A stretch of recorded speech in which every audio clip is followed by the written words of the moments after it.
दोस्तों, social media पर इस वक्त एक वीडियो वायरल है। वीडियो में एक शख्स चारपाई पर लेटा है और अपनों का हाथ पकड़ के तड़प रहा है। इस शख्स का नाम ब्रजेश सोलंकी है। 28 जून को ब्रजेश की मौत हो गई। Brajesh state level kabaddi player थे और यूपी के बुलंदशहर के रहने वाले थे। पूरा मामला क्या है, इस केस ने लोगों का ध्यान किस बीमारी की तरफ खींचा है, बताते हैं आपको। दरअसल ब्रजेश ने मार्च के महीने में एक नाले से आवारा पिल्ले को बचाया था। इस दौरान पिल्ले ने उनकी उंगली पर काट लिया था। ये मामूली ही था। जैसे आप और हम कई बार छोटे बच्चों या फिर कुत्ते के पिल्ले या फिर बिल्ली को देखकर उन्हें बचाने की कोशिश करते हैं। इस बीच अगर वो नाखून से खरोच भी लगा देते हैं या फिर हल्का सा काट लेते हैं तो उसे मामूली ही समझा जाता है, इसे कोई बड़ी बात नहीं माना जाता। इसलिए ब्रजेश ने भी ज्यादा ध्यान नहीं दिया। 22 साल के ब्रजेश स्टेट चैंपियनशिप में गोल्ड मेडलिस्ट थे और प्रो कबड्डी लीग में भाग लेने की तैयारी भी कर रहे थे।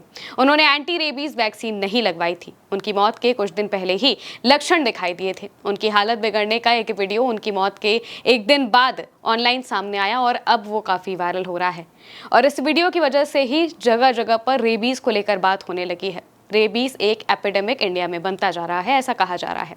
ब्रजेश के कोच प्रवीण कुमार ने बताया है कि ब्रजेश ने अपने हाथ के दर्द को कबड्डी की सामान्य चोट समझ लिया था। उन्हें लगा कि काटना मामूली है और उन्होंने इसे गंभीरता से नहीं लिया, इसलिए उन्होंने कोई वैक्सीन नहीं लगवाया। 26 जून को ब्रजेश ने प्रैक्टिस के दौरान सुन्नता की शिकायत की थी। उन्हें जिला अस्पताल ले जाया गया और बाद में उनकी हालत बिगड़ने पर नोएडा के एक निजी अस्पताल में एडमिट कराया गया। उनके भाई संदीप कुमार ने बताया कि अचानक उन्हें पानी से डर लगने लगा था और रेबीज के लक्षण दिखाई देने लगे। संदीप कुमार ने कहा, अचानक वो पानी से डरने लगा और रेबीज के लक्षण दिखा रहा था, लेकिन हमें खुर्जा, अलीगढ़ और यहाँ तक कि दिल्ली के सरकारी अस्पतालों में इलाज से मना कर दिया गया था। नोएडा में ही डॉक्टरों ने पुष्टि की कि वो रेबीज से संक्रमित है। 28 जून को मथुरा में एक धार्मिक हीलर के पास ले जाते समय ब्रजेश की मौत हो गई। उनके भाई ने कहा, हमें या फिर मेरे भाई ने कभी भी इस तरह का कोई केस नहीं देखा था, इसलिए हमें अंदाजा ही नहीं था कि ये भी हो सकता है। यानी कि सीधे तौर पर गांव में अभी तक रेबीज को लेकर बहुत ज्यादा अवेयरनेस नहीं फैली है। यहाँ तक कि शहरों में भी इसको लेकर बहुत ज्यादा बात नहीं होती है। इसे आम ही समझा जाता है। कुत्ते के काटने को बहुत ज्यादा लाइटली ही लिया जाता है, क्योंकि एक बार पहले भी हमने एक ऐसा ही केस देखा था जो कि नोएडा से सामने आया था, जहां पर 4 साल के बच्चे की कुत्ते के काटने की वजह से मौत हो गई थी। 15 दिन बाद उसने लक्षण दिखाने शुरू किए। माँ बाप के डर की वजह से उसने ये बात बताई ही नहीं थी कि उसे कुत्ते ने काट लिया है। और 15 दिन बाद जब लक्षण शुरू हुए तो फिर उसके अंदर 90% तक रेबीज फैल गया था, जिसका इलाज नामुमकिन था और इसके कुछ दिन बाद ही बच्चे की मौत हो जाती है। ब्रजेश 3 भाइयों में सबसे छोटे थे और फराना गांव में रहते थे। उनकी मौत के बाद स्वास्थ्य अधिकारियों ने गांव का दौरा किया। स्वास्थ्य विभाग ने 29 निवासियों को टीका लगाया और जागरूकता अभियान शुरू किया। सीएमओ डॉक्टर सुनील कुमार दोहरे ने कहा है कि लोगों को किसी भी कुत्ते, बंदर या फिर दूसरे जानवर के काटने की स्थिति में सरकारी अस्पताल में जांच करानी चाहिए। इस घटना ने रेबीज के प्रति जागरूकता बढ़ाने की आवश्यकता पर जोर दिया है। स्वास्थ्य अधिकारियों ने लोगों से आग्रह किया है कि वो किसी भी जानवर के काटने को गंभीरता से ले और तुरंत चिकित्सा सहायता ले।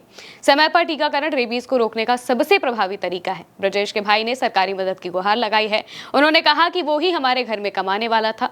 हम चाहते हैं कि सरकार हमें मदद दे या फिर नौकरी दे, जिससे हमारा गुजर बसर हो सके, क्योंकि ब्रजेश स्टेट लेवल खिलाड़ी था। रेबीज की बात करें तो 90% से ज्यादा मामलों में संक्रमित कुत्ते का काटना वजह देखी गई है। इसके अलावा बिल्ली, बंदर, चमगादड़ और भेड़िया जैसे जानवरों का काटना या फिर खरोचना भी कारण हो सकता है रेबीज का। इन्फेक्टेड जानवरों की लार का आपकी जख्म या फिर घाव के खुली त्वचा, आंख, नाक, मुंह के संपर्क में आना भी इसकी वजह बन सकता है, जिससे रेबीज हो सकता है। अनुमान है कि भारत में लगभग 62 मिलियन आवारा कुत्ते हैं। एशिया में हर साल रेबीज की वजह से लगभग 31,000 लोगों की मौत होती है, जिनमें से सबसे ज्यादा लगभग 20,000 मौतें सिर्फ भारत में होती हैं। दुनिया भर में भारत में आवारा कुत्तों की वजह से होने वाले रेबीज की दर सबसे ज्यादा है और इस वजह से ही अब इसको लेकर सख्त नियम बनाने की बातें कही जा रही हैं। फिलहाल के लिए बस इतना ही। आप देखते रहिए उल्टा चश्मा यूसी।